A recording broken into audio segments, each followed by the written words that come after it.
Aos 90 anos de idade, Enos teve Cainã.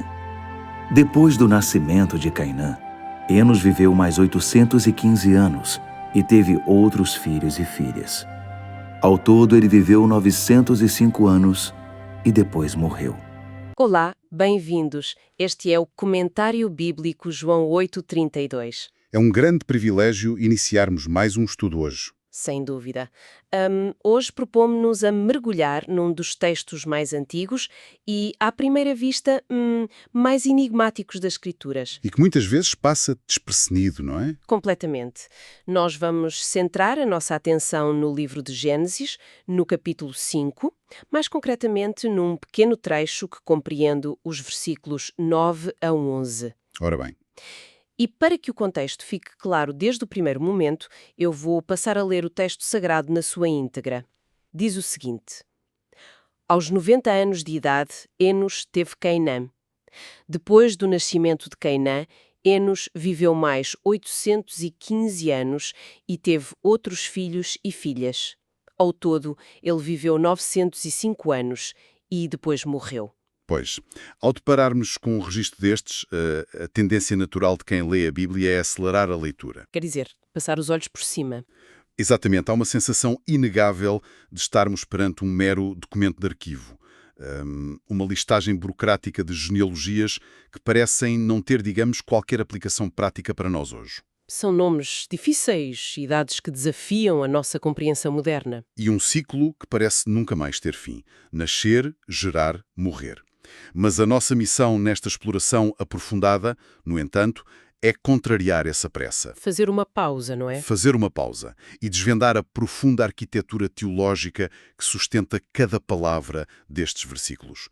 Porque não estamos perante um descuido literário. Claro que não. Estamos sim perante um testemunho vital sobre a condição humana, sobre o peso da mortalidade e, acima de tudo, a semente da esperança. É interessante porque a cadência do texto tem um impacto quase físico em quem o lê com atenção. A estrutura é implacável na sua repetição. Totalmente implacável. Começamos com a menção de um nome, passamos para uma idade de procriação espantosamente avançada para os nossos padrões. 90 anos, neste caso. Exato. Depois surge o nascimento do herdeiro principal, seguem-se os séculos de vida adicionais, a menção a filhos e filhas anónimos e, no fim, o mesmo ponto final para todos. O desfecho nunca se altera. O texto bate na mesma tecla, repetidamente. Cria uma espécie de ritmo narrativo que não permite ilusões sobre o destino de cada uma daquelas pessoas. E essa repetição funciona quase como um autêntico refrão fúnebre.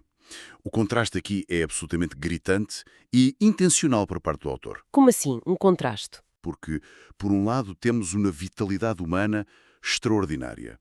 Estamos a falar dos primórdios da humanidade, de gerações que possuíam um vigor físico e uma longevidade que nos são completamente alheios hoje. Homens que viveram há quase um milénio. Quase um milénio.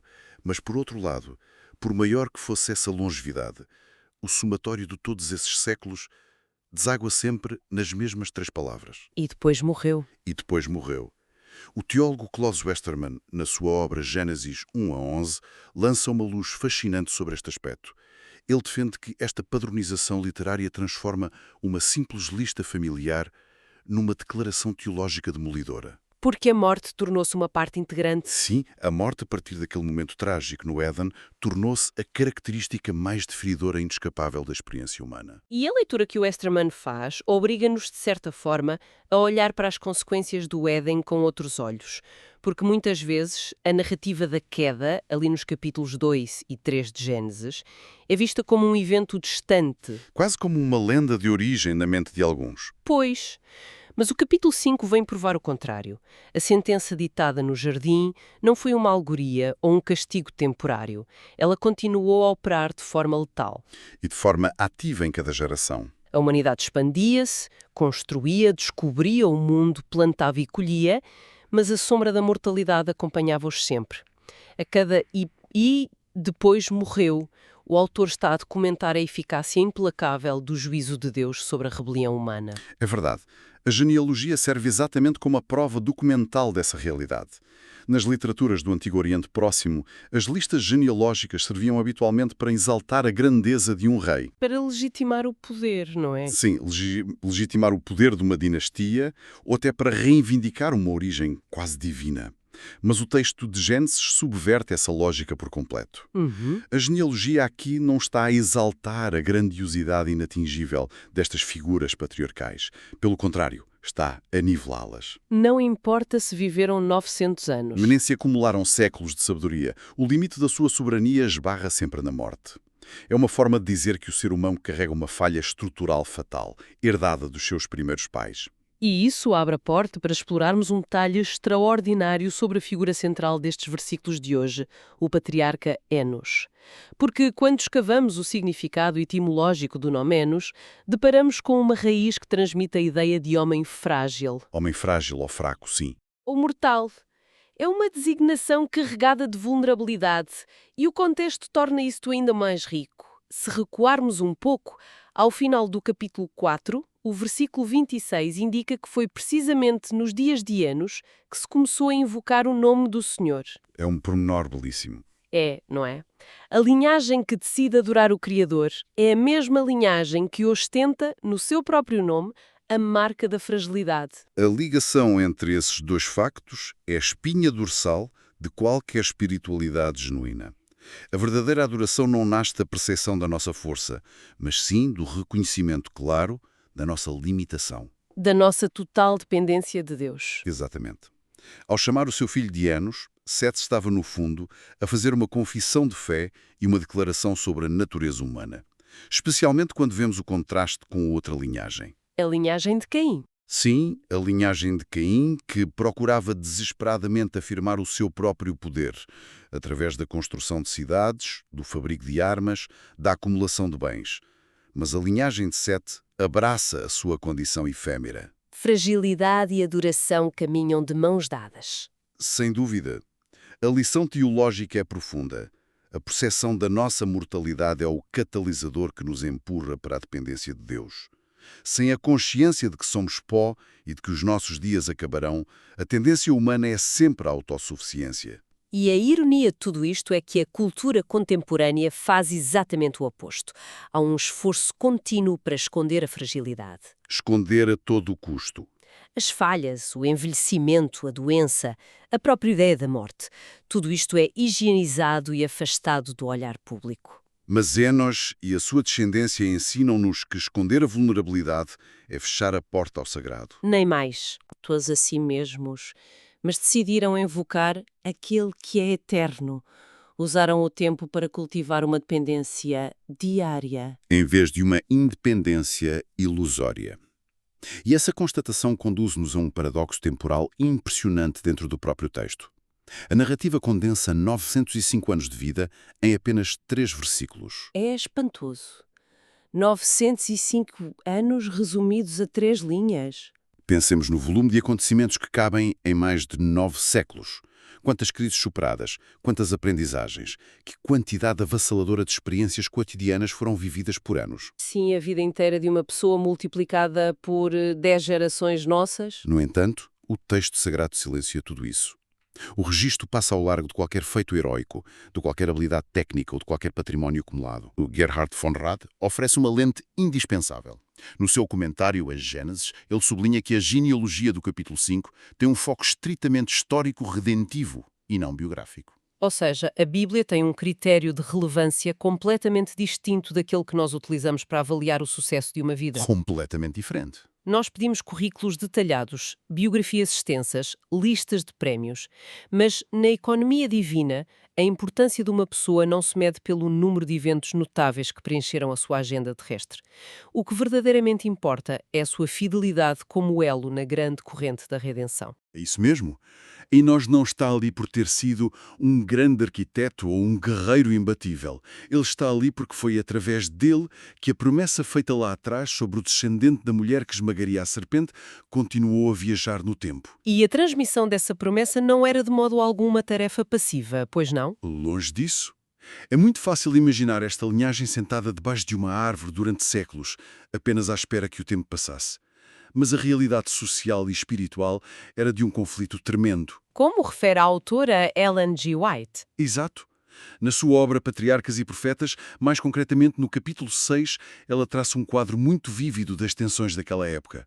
Ela aprofunda o abismo que se foi cavando entre as duas grandes correntes da humanidade. No tempo de Cainã, a distinção tornou-se muito clara. Sim, enquanto os descendentes de Caim se entregavam ao brilho do materialismo, à satisfação dos próprios impulsos e a uma rebelião declarada contra a ordem divina, a linhagem de Sete, da qual Enos e Cainã faziam parte, assumiu um fardo.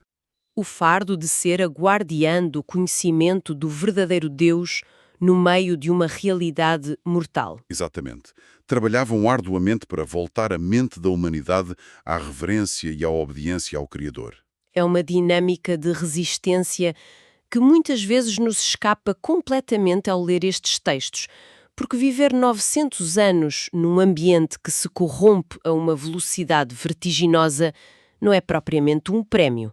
É uma maratona espiritual exaustiva. A cada século que passava, a pressão da sociedade à volta deles para abandonar aquela postura de adoração e abraçar o progresso secular devia ser esmagadora. Eles não estavam apenas a existir cronologicamente. O trabalho deles consistia em virar a mente da humanidade para o Criador, remando constantemente contra a maré do autogoverno humano. E por isso aqueles 3 versículos breves que lemos escondem, na verdade, uma vida inteira de oposição cultural, o que confere um novo peso à tal monotonia literária que mencionámos no início. O famoso spoiler literário. Qual será o propósito narrativo a longo prazo disto? Nascer, ter filhos, viver muitos anos, morrer? Lá está, a análise de Gerhard von Rad realça novamente o valor estratégico dessa monotonia. A leitura contínua destes ciclos cria um efeito cumulativo na mente de quem lê. A batida regular da mortalidade adensa a atmosfera da narrativa. Há um peso que se vai instalando. Vamos sentindo o peso a cada versículo. Exato. O ser humano procura instintivamente uma quebra no padrão, uma saída para a inevitabilidade. E a cadência implacável serve precisamente para preparar o terreno narrativo para algo extraordinário. A monotonia literária é incrivelmente estratégica. A expectativa vai crescendo. Depois de lermos tantas vezes o "e depois morreu", começamos quase a implorar ao texto que nos dê uma alternativa. A monotonia cria uma fome de esperança. E sem essa base, escura e repetitiva, que é construída ao longo de dezenas de versículos, a interrupção que surge mais à frente no capítulo 5 perderia o seu impacto. O texto habitua-nos à escuridão de túmulo para que a luz brilhe com muito mais intensidade quando ocorre a ruptura do padrão. E a quebra de padrão que o texto preanuncia é monumental. Embora o nosso foco no estudo de hoje seja a linhagem até Enos e Cainã, a estrutura que começa aqui atinge o seu clímax com a figura de Enoque. Enoque, que caminhou com Deus. Caminhou com Deus e não conheceu a morte, sendo a exceção gloriosa àquela regra implacável. Mas a lição fundamental da genealogia como um todo é que a história não está estagnada. Pode parecer um ciclo rotativo e sem sentido de nascimentos e funerais, mas, na realidade, a humanidade avança passo a passo, nome a nome. A semente da promessa está a descer pelo corredor do tempo. Protegida pela fragilidade de homens que decidiram confiar no Criador. A morte dita o ritmo, mas não dita o propósito final. E a grandiosidade destas verdades milenares não pode de forma alguma ficar fechada nas páginas do Antigo Testamento. Ao cruzarmos as fronteiras do tempo e aplicarmos estes princípios práticos à realidade de quem nos acompanha hoje, o paralelismo é impressionante. Como costuma ser com a palavra. A rotina contemporânea carrega muitas vezes a mesma sensação de monotonia que emana da lista de Gênesis 5. Os dias encadeiam-se num ciclo familiar, acordamos, enfrentamos o trânsito, trabalhamos, resolvemos as crises diárias, regressamos a casa, tentamos descansar. E na manhã seguinte, a roda volta a girar. Exatamente. E por vezes olhamos para as nossas vidas e questionamos onde reside o propósito no meio de tanta repetição anónima, num percurso que, inevitavelmente, também terminará na nossa própria finitude, tal como os nomes e as idades do texto. Subjacente ao registro de Enos, oferece-nos uma perspectiva profundamente redentora. Apesar do aparente refrão incessante do nosso cotidiano, cada geração carrega algo adiante. O tempo que vivemos na Terra tem um impacto direto na grande história. Seja ele longo ou curto, não importa se a nossa passagem por este mundo não deixe monumentos físicos, fortunas incalculáveis ou o nosso nome inscrito nos livros de história. O que este texto ensina é que a fidelidade nas pequenas coisas, a preservação do conhecimento de Deus na nossa esfera de influência e a integridade mantida contra a correnteza cultural são, aos olhos da eternidade, os maiores legados que alguém pode deixar. A nossa condição de mortais não deve, por conseguinte, servir de pretexto para o cinismo ou para a resignação. Muito pelo contrário. À semelhança de Enos, que carrega a palavra frágil no próprio nome, é exatamente na admissão da nossa vulnerabilidade que encontramos o ponto de partida para a adoração. A rotina deixa de ser um fardo opressivo quando percebemos que ela é o palco principal onde a nossa dependência divina é testada e aprovada. Se a espiritualidade genuína requer a consciência da nossa limitação, então cada obstáculo diário que nos lembra que não somos autossuficientes é, na verdade, um convite silencioso para confiarmos na providência soberana. É uma mudança total de paradigma. A transformação da nossa percepção sobre a vida e o legado passa inevitavelmente por essa aceitação. É no espaço apertado e muitas vezes doloroso da nossa finitude que o caráter é moldado. Quando compreendemos que não avaliamos o sucesso pelas métricas do acúmulo e da visibilidade, mas sim pela transmissão fiel dos princípios de adoração de uma geração para a outra, o peso da existência ganha uma leveza inesperada. Uma leveza enraizada na dependência. Sim, a caminhada de homens como Enos e Cainã ilumina o facto de que resistir pacificamente e manter viva a chama da reverência num mundo focado em si mesmo é a maior de todas as vitórias. Encerrando a nossa imersão neste texto antigo e tendo em conta tudo o que desempacotámos sobre longevidade, vulnerabilidade e rotina, surge uma reflexão inevitável. Uma reflexão que vai um pouco para além daquilo que discutimos até aqui. O que nos propôs para hoje? Nós vivemos numa época obcecada em prolongar a vida humana. A ciência e a tecnologia procuram incessantemente retardar o envelhecimento. Fala-se até na possibilidade de contornar a morte através da biologia avançada ou de modificações genéticas. É o sonho contemporâneo. E, portanto, fica aqui um pensamento provocador para a contemplação de todos os que nos ouvem.